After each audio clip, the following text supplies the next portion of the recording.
চোর গেছে চুরি করতে, প্রতিবেশীর বাড়িতে ঢুকছে, চুরি করতে যাবে, এমন সময় মনে পড়ছে যে না, প্রতিবেশীর বাড়িতে চুরি করা যায় না, রাসূলের নিষেধ, প্রতিবেশীর হক আছে। হাসরের ময়দানে যদি আল্লাহ আমারে জিজ্ঞেস করে প্রতিবেশীর হক আদায় তো করলি না, চুরি করতে গেছিস, আমি কি জবাব দেব? চুরি করা যাবে না, চলে গেছে। পরের দিন গেছে চুরি করতে আরেক ঘরে, ঘরের ভিতরে চুরি করতে যাবে, দেখে যে মূর্তি, খোঁজ দিয়ে দেখে এটা খ্রিস্টানের বাড়ি। আরে যিশু খ্রিস্টের মূর্তি এই বাড়িতে, বুঝে গেল খ্রিস্টান, বিদুর্মীর ঘরে আমি মুসলমান চুরি করব, এটা হয় নাকি? বিদুর্মীর ঘরেও চুরি করলেন না। এরপরে গেছে আরেক ঘরে, যে দেখে ওই ঘরে মূর্তির সংখ্যা আরো বেশি, এটা নমস্কারের ঘর, হিন্দুদের ঘর। ভাবলেন এই ঘরে তো আরো চুরি করা যায় না, ওরা মুশরিক। এরপরে চিন্তা করলেন না না, একটু দূরে যাই। চতুর্থ রাতে দূরে চলে গেছে এক বাড়িতে, ঘরে যে ঢুকছে চুরি করবে, দোতলার ভিতরে সিন্ধুক, দোতলায় উঠে সিন্ধুকের টাকাগুলি নামে গনতেছে। গনার সময় দেখে কিছু টাকার উপরে লেখা আছে এটা হালাল টাকা, এই টাকা যাকাত দেওয়া হয়েছে। কিছু টাকার গায়ে লেখা এটা অবৈধ টাকা, এই টাকা যাকাত এখনো দেওয়া হয় নাই। চোর চিন্তা করে চুরি যখন করবো তো হারাম টাকা চুরি করে লাভ কি, হালাল টাকাই করি যেটা যাকাত দেওয়া হয়েছে।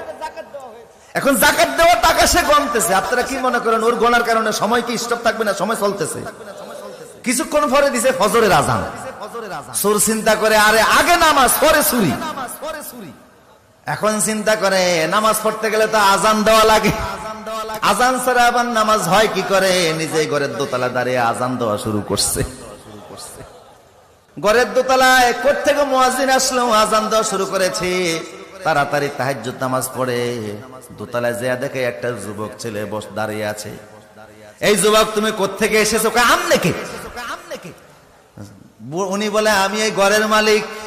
কয় ফজর নামাজ পড়ছেন নি? কয় না এখনো পড়ি নাই। উযু আছে নি? কয় উযু তো আছে। একামত দেন মিয়া। চোর হইলো ভালো করে জানে যে নামাজ পড়তে হলে আজানও দেওয়া লাগে, একামতও দেওয়া লাগে। বললো একামত দেন। বুড়ারে পাশে দাঁড় করায়া একামত দিয়েছে, নামাজ পড়া শুরু করে দিয়েছে। এত সুন্দর তেলাওয়াত, ঘরের মালিকের চোখ থেকে টপ টপ করে পানি পড়া শুরু হয়ে গেছে। এই যুগের বহু আলেমের চাইতো সেই যুগে সুরের তেলাওয়াত অনেক শুদ্ধ ছিল। কথা বলেন ঠিক কি না? ওরা তিলেল কোরআন তার তিলা, কোরআন তেলাওয়াত করা লাগবে শুদ্ধভাবে। কিভাবে? কিন্তু বহু মুসলমান আছে 70 থেকে 80 বছর বয়স হয়ে গেছে, 40 বছর নামাজ পড়তেছে, এখনো তেলাওয়াত শুদ্ধ। রাসূল বলেছে রুব্বা কারিন আল কুরআন ইয়ালআনুহু, অনেক মুসলমান আছে কোরআন তেলাওয়াত করে অথচ কোরআন তাদেরকে অভিশাপ দেয়। এই অভিশাপ থেকে বাঁচতে হলে কেরাত শুদ্ধ করার দরকার আছে না নাই? আর বাংলাদেশে এর চাইতে বড় সুযোগ আর দুনিয়ার কোন দেশে নাই। কারণ এত আলেম, এত মসজিদ, এত মাদ্রাসা পৃথিবীর আর কোন দেশে। আমার প্রিয় সুদীপ, নামাজ পড়া যেমন ফরজ, কেরাত শুদ্ধ করাও। চোর তেলাওয়াত শুনে গৃহস্থ মানে খুশি হয়ে গেল, খুশি হয়ে বলে তুমি কে, তোমার পরিচয় দাও। বড় সুন্দর কণ্ঠ দিয়ে নামাজ পড়িয়েছো, আমি বড় মুগ্ধ হয়ে গিয়েছি। চোর বলে আর পরিচয় দেওয়ার দরকার নাই, যা হওয়ার তা হয়ে গেছে, আমি যাচ্ছি, আসসালামু আলাইকুম। উনি বলে না, পরিচয় দেওয়া লাগবে। কেন এসেছো আমার ঘরের দোতলায়? তুমি কেন আসছো? কেমনে ঢুকছো? যুবক বলে আসছিলাম একটা কাজে, এখন আর সুযোগ নাই করার, ধরা পড়ে গেছি। মালিক বলে না, বলা লাগবে। বলে ও মালিক, পেটের অভাবে চুরি করতে বের হয়েছি, আপনার ঘরে আসছিলাম, টাকা গুনতে গেছি, এমন সময় আজান দিয়ে দিয়েছে। ভাবলাম চুরি পড়ে আগে নামাজ, নামাজ পড়তে যে ভাবলাম আজান দেওয়া লাগে, আজান দিয়েছে। আপনি আসলেন, একামত দিয়ে জামাতের সঙ্গে নামাজ পড়েছি। এখন আপনার সামনে আর আপনার টাকা নেই কেমনে? উনি বলে আমার ঘরে কি এই প্রথম আসতো না? অন্যান্য ঘরে গিয়েছিলাম, খ্রিস্টানের ঘরে মূর্তি দেখে অমুসলিমের ঘর, সে অমুসলিমের ঘরে থেকে আমি চুরি করি নাই। এরপরে গিয়েছি আমি হিন্দুর ঘরে, অমুসলিম ইসলামের দুশ্মন, তার ঘরেও চুরি করি নাই। এরপরে গিয়েছি প্রতিবেশীর ঘরে, তার ঘরেও চুরি করি নাই। তারপরে আসছি আপনার ঘরে। এইভাবে করে আপনার ঘরে আইসাও তো নিতে পারলাম না। উনি বলে তুমি যাইতে পারবা না, তুমি এখানেই থাকো। তালা মাইরা নিজে নিচে গেছে, যুবকের ঘরে আটকে নিচে চলে গেছে। যা কই স্ত্রী রে, নিজের কন্যা বিবাহের উপযুক্ত হয়েছে, একটা মুত্তাকি ছেলে তালাশ করতেছিলাম। আমার তো আর সন্তান নাই, ছেলেও নাই, মেয়েও নাই, একমাত্র মেয়ে ছাড়া। বিশাল সম্পত্তির মালিক আমি। একটা মুত্তাকি ছেলের হাতে মেয়েটাকে তুলে দিতে চাইছিলাম। এখন সেই মুত্তাকিরে আমি উর্ফে তালা মাইরা থুইছি।